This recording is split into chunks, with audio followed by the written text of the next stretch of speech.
Hello, everybody. I'm so glad you're here. Welcome back to the channel, or welcome to the channel if you're just landing here.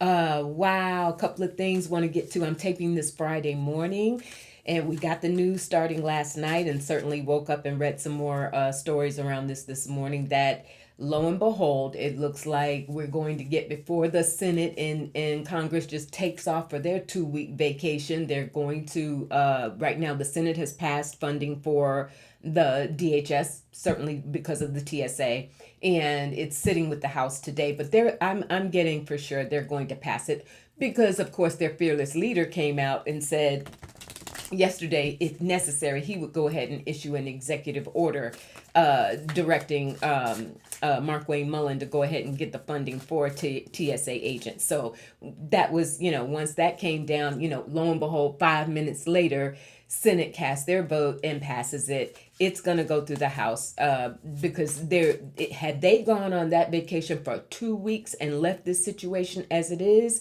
can you imagine? Can you imagine? But here's the thing.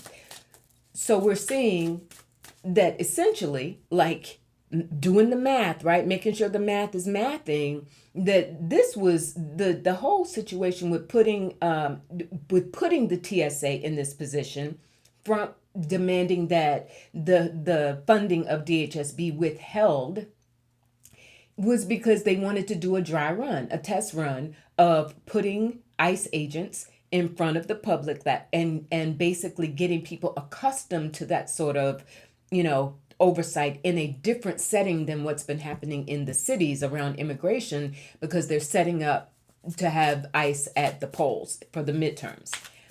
So here's the deal. I'm getting you all. Let's get ready. I'm gonna go right in on the cards today. That it won't make a difference. That even though there will be objections to and perhaps responses by different states and election offices to offset any presence of so whether it's local law enforcement or something, there will be something that states do, governors do, counties do in response to that, to protect people in their ability to show up at the polls and vote. But here's the thing. I don't think it's going to make a difference, you all.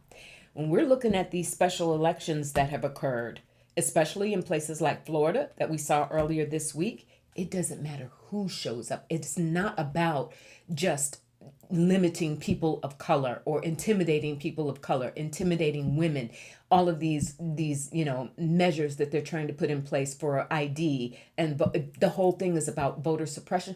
Whoever shows up to vote, those votes are going to go in some surprising ways.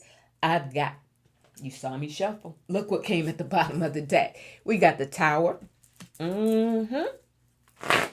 It's not going to work. And I think the Tower is speaking to the Ten of Cups. That's the will of the people. I'll show it to you in a moment. Spirit. Temperance. People changing over.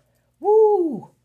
Okay, so Spirit, am I on track with that? That whoever shows up at the polls at this point, the switch to elect Democrats is going to happen regardless. The Eight of Pentacles, the Three of Swords, because they're upset. This is the Republicans and independents, those who have gone both ways. The Five of Swords. They're conflicted about it. The Four of Cups, upset.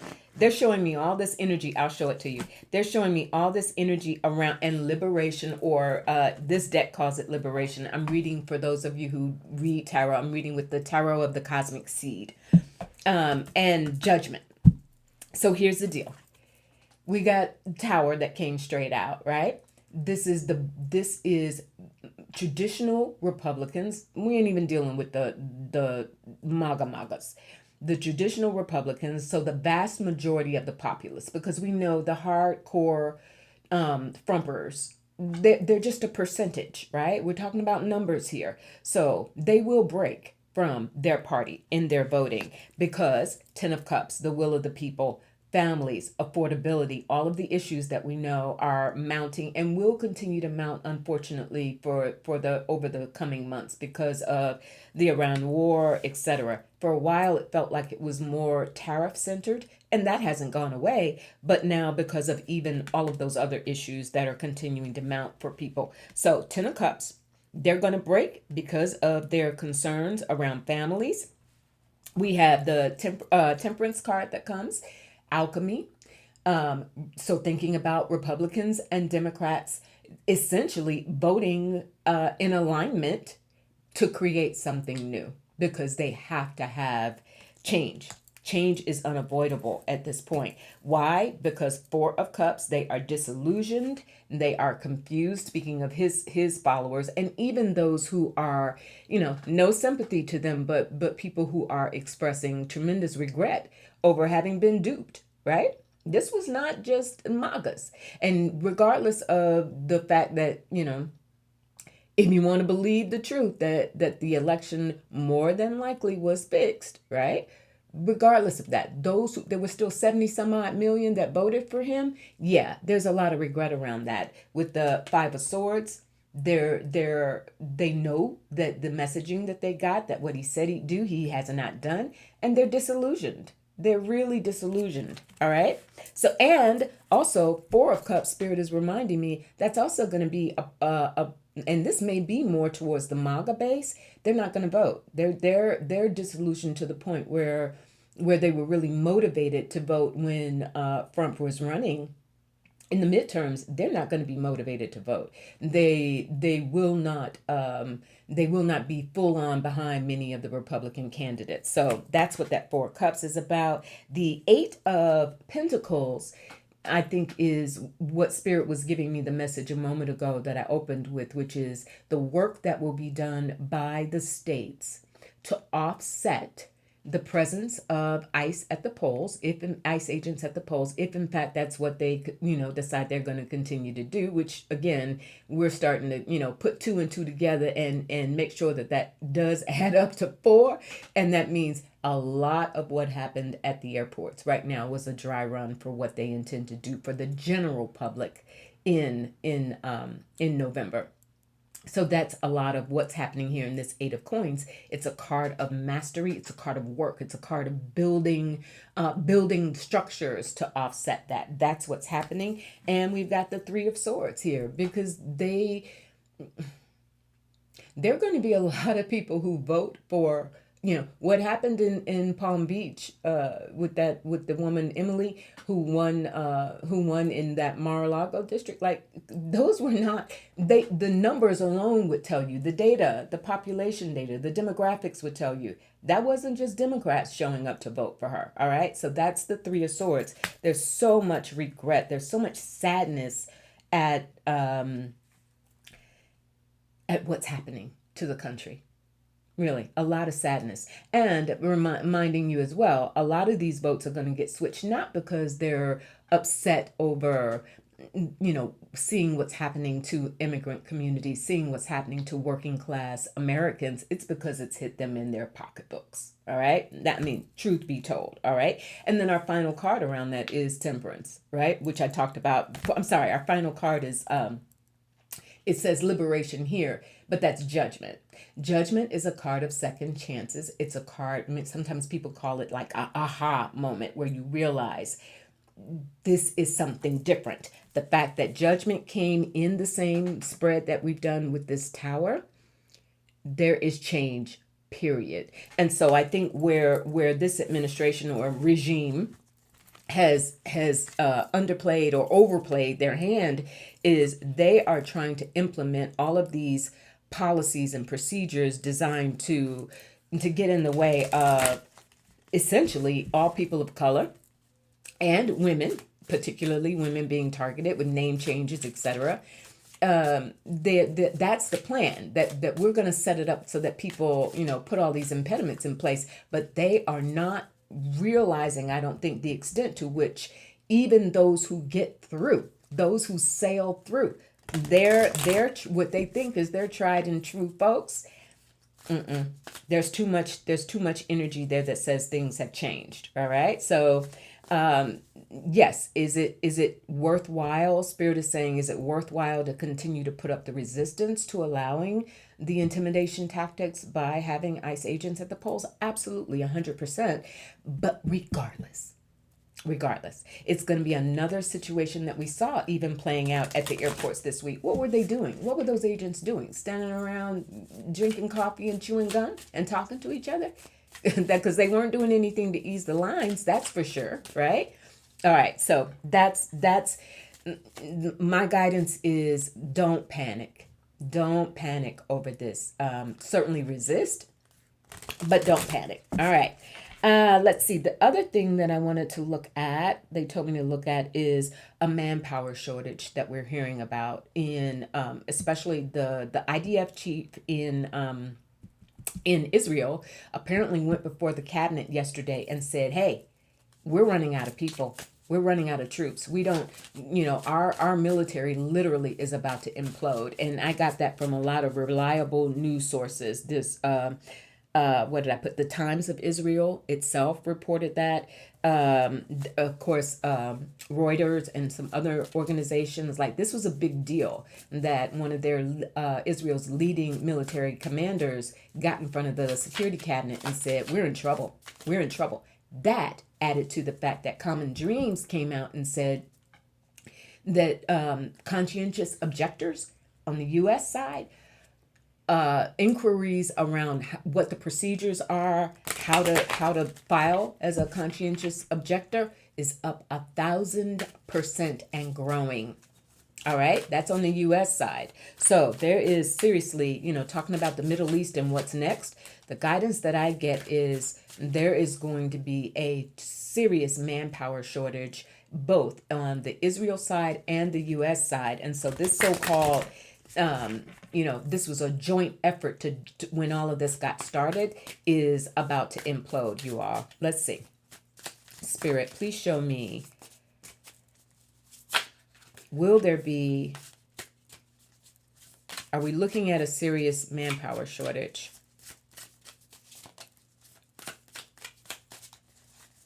In Israel and the U.S.? Is there going to be a problem? This thing goes on. We've got the Knight of Cups, a growing issue because of sentiment. They don't want, who wants to send their family into this situation, into war, regardless of where they are, Israel or the U.S. And do the actual people want to, actually get sucked into this? And the Two of Wands, Israel and the U.S. trying to look forward. And also, I think this is deeply damaging the relationship between the two of them, between the two countries. Because essentially, in the Ten of Swords, there we have it, right? There is a serious concern and worry. The Chariot, a couple more. How do we get over this hurdle? Here comes Judgment coming back. And the Fool. This was a foolish endeavor to begin with. We saw that Ten of Swords. So both countries are realizing that their ability right now, they're working with what they have, and they're overworking with what they have. Keeping in mind as well, there's energy here around the fact that we're learning there were 13 U.S. bases that, according to some sources, I think it was the New York Times that broke the story, that are uninhabitable, quote unquote. That's the word that I saw. 13 U.S. bases in the Middle East now around this situation that are uninhabitable. So what they're doing is putting military personnel in hotels, basically trying to squirrel them away in locations that they can try and improve their safety, because we also know that in terms of data, etc., that Russia has been helping Iran locate, right? They've been offering them, and will continue to do so, intelligence data. So that's that Ten of Swords. The Chariot is A long term, they're both countries, US and Israel, saying we're going to do this, right? Ground troops, no matter what. I saw something this morning that says Trump is talking about sending another 10,000 US troops, all right? But again, that's working with what's existing military personnel. Between the people who are inquiring, and military members who are inquiring around filing as conscientious objectors and or to avoid a draft, that's what the chariot is about, saying this decision to keep pushing it ahead is going to run amok. Liberation. I love that in this deck judgment is called liberation, because the people who are paying the ultimate price for these governmental leaders, you know, playing chess with global economies is not what people want. And we ended there with the Fool, which is essentially ruled by Uranus, change, shift, and something new that has to come out of this. I think there's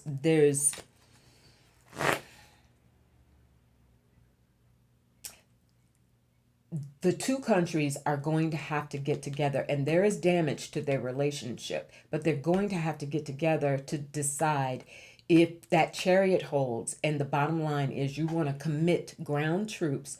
So this is, we've seen people even saying, comparing this to Vietnam, that for the US purposes, that this will turn into another Vietnam or another Afghanistan. The Fool is saying, no, it won't. Don't know exactly what that means.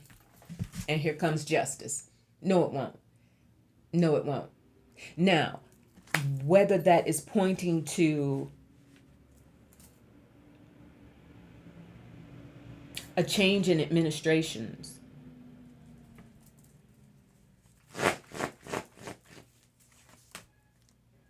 the Empress. I think this is a growth in and a change in administrations. And also remember, the Empress speaks to money, abundance. So becoming cash strapped, both countries, right? The cost of this is just mounting and mounting. So for a long-term campaign, going back to that chariot, where's the money going to come from? How are you going to sustain it? Right? Manpower, especially. None of this happens without manpower. And justice saying, there's a reckoning that will happen in both countries. All right? There's a reckoning that will happen. So the bottom line, excuse me, the bottom line is Spirit is confirming there is going to be a shortage of personnel. There's going to be more conscientious objectors and people who are finding ways to say, I absolutely will not participate in this. I understand on the Israeli side of things, some of this is because of their conscription policies around, I guess it's ultra Orthodox. Forgive me if I'm getting that wrong. But I think there's some issues around ultra Orthodox Jews who have, I guess, for religious or spiritual purposes, have been exempt from being sent or drafted or conscripted into war. And certainly there are a whole list of reasons on the U.S. side why that's going to happen. So there's going to be, next up in the Middle East, you're going to see a definite issue around those who are being pulled into it, military personnel being pulled into the war. It's going to be a real issue around that. And not to mention going back to, like, where are you sending them? You've got all these bases, U.S. bases already that are not operable. So where are people operating from, and how does that even work logistically? All right. The other thing that I wanted to look at in terms of Spirit led me to in terms of what's next in the Middle East. So now Zelensky has met with MBS, right, in Saudi Arabia. And they have entered a defense deal.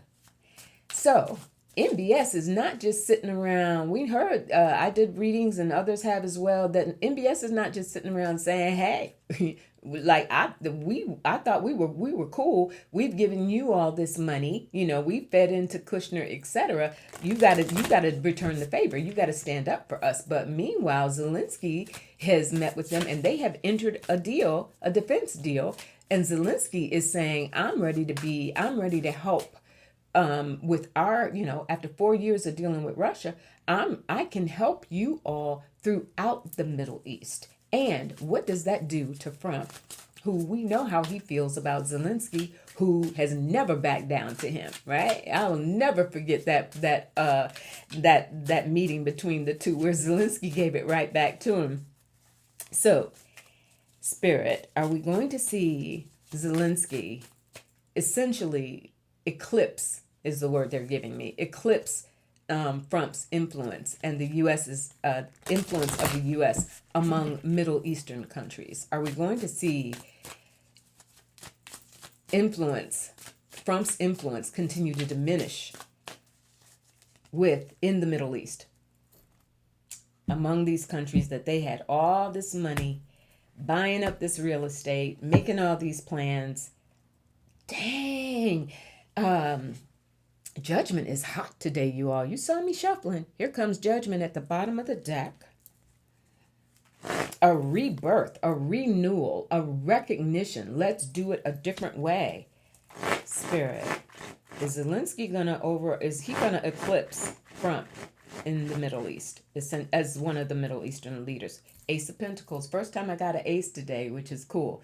So, because if you read with me or you've been with me on the channel when I get aces are a yes. Aces are an indication that I'm on to something. I'm on the right track. So yes, and it's coming in pentacles, solid. So, the King of Cups, that's representing Zelensky, really caring for the people, coming in cups, caring for the people, being seen as a more trustworthy global leader. And the Hermit, because he's had to be at it for so long. We know the Hermit is ruled by Virgo, and Virgo is very much detail oriented. That's all of Ukraine's expertise in war with drones and with satellites and with other issues that they've been able to sustain all this time, despite what we saw over the last couple of years as Ukraine may be in some real deep trouble here, but they have continued to mount. That's what that Hermit energy is about, and that's what the Middle East sees in Zelensky and in Ukraine is. Thank you, Spirit. Whereas the U.S. is out here on a whim with no solid plans, continued deterioration of morale, etc. With Zelensky, you're talking about a country that has held tight, that has held strong, not just a leader, but the country as a whole. So that's he is absolutely going to eclipse Trump.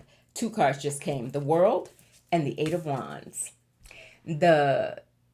The momentum that Zelensky is getting, first of all, in Saudi Arabia with Salman, MBS, is going to continue. We will see other Middle Eastern, what had been Middle Eastern allies with the U.S. We're going to see a tighter coalition developing between Zelensky and them. And so, Spirit, how is Trump going to respond to that? Because we know he has an issue. Zelensky is a man's man, and Trump is so jealous of him in certain regards. He'll never. And there comes the devil. Talk to me, Spirit. Exactly. This is Trump sitting there mad, dug himself in a hole he can't get out of. And actually what he will do, though, not making light of any of this, what he will do is try and, to the extent that the U.S. can still influence in terms of support militarily, weapons or otherwise with Ukraine, that may be his pushback in that energy with the devil. But I'll tell you, This thing is going to turn on it, and is turning on its head in so many ways. And increasingly, the what I'm getting is, and probably many of you, is that you're going to see Israel and the US, just as the two of them went in there, cowboys are running. No shade to cowboys, but just as you saw them, go in and just jump off on this thing, thinking that they were big, bad, and bold. There's so much happening on the back end of that is going to turn things on their head, and increasingly the US and Israel is going to get squeezed into an island on their own. That, again, going back to that manpower shortage, they're not equipped to handle it. They're really not equipped to handle it. So that said, I'm going to close out for today. Thank you so much for being here with me. I didn't even introduce myself for those of you who may be just landing on the channel. I'm a Fefe with Touch by Tarot and Beyond. I'm a former newspaper journalist. I'm also an initiated priestess in both Wiccan and African traditions. So I try to mix up all my experience to come here and give you some good content. I thank you so much for being here. Please remember to hit that like and subscribe button. It really makes a big difference. Spread the word about the channel. I'm trying to grow it. I will see many of you tomorrow. I cannot wait to do the last in a series of workshops, part 3 on practical magic using tarot. If you're interested, you can go on my website at the book online tab at www.trulytouchedbytarot.com, and you can read the description of it. But we're going to get into some ways to use tarot and the archetypes of tarot for your manifestation, for your magic, and doing it in a way that really empowers you, right? Where you're sitting in the driver's seat when it comes to manifestation. So excited to meet with you all tomorrow, and that's that. Stay safe. Definitely continue to pray for our TSA agents who have just undergone absolute, unbelievable stress and anxiety. But let's hope that money to them is going to be quick, fast, and in a hurry, because they certainly more than deserve it. All right. I'll talk to you real soon. Chin up. I know sometimes we got to push it, but chin up and shoulders back. Come from your heart, right? Check in with your breath. Check in with your breath. Sky above you, always. Look up. Sky above you, earth beneath you, holding you solid, holding you down, right? Rely on that. I'll talk to you real soon. Bye.